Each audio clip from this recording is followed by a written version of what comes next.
Hey everyone! Today we're diving into something super cool called quantum foam. It's a mind-bending idea about what space-time, the fabric of our universe, looks like at the tiniest level. Imagine this fabric, but instead of being smooth, it's bubbling and churning with tons of energy like a fizzy drink. That's the basic idea of quantum foam. Some scientists think it's a real thing, a fundamental part of the universe. Others aren't so sure. They think it might just be an illusion because we don't fully understand the quantum world yet. This debate is a big deal in physics today, and it makes us ask some really deep questions. Is space-time smooth like glass, or chaotic like a bubbling pot at its smallest level? Does our ability to measure things change what we see? These questions are tough, but they're super important for understanding how the universe works at its core. A key to understanding quantum foam is something called the Heisenberg uncertainty principle. It's a basic rule in quantum mechanics. It says we can't know certain pairs of things about a tiny particle at the same time with perfect accuracy. Think about trying to find a lost toy. The more you focus on where it is, the less you know about how fast it was moving when it got lost. It's kind of like that with position and momentum. The same idea applies to energy and time. Now, this matters a lot when we talk about the Planck scale, which is like the smallest possible measurement of space and time. At this tiny level, the uncertainty principle suggests that space-time isn't smooth at all. It's constantly changing, fluctuating like crazy.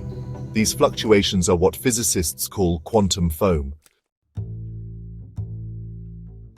Another piece of this quantum foam puzzle is virtual particles. These tiny particles pop in and out of existence incredibly fast, like tiny flashes of light. They're a result of that energy-time uncertainty we talked about. This principle allows for tiny, super quick changes in energy. These changes show up as these virtual particles. We can't see them directly, but we can see their effects, like how they add to something called vacuum energy. This energy actually affects how the universe behaves at larger scales. Some scientists think these virtual particles are proof that quantum foam is real.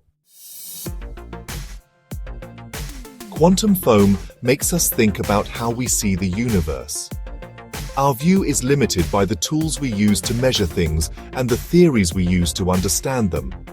What we see as quantum foam might just be because we can't fully observe or understand the universe at the Planck scale. Some other theories say space-time is actually smooth and continuous, not foamy at all. They say what we see as foam is just because our tools aren't good enough. This ongoing debate shows us how much we still have to learn, and that our understanding of the universe is always changing. So, is quantum foam real? Or is it just an illusion because we don't know enough yet?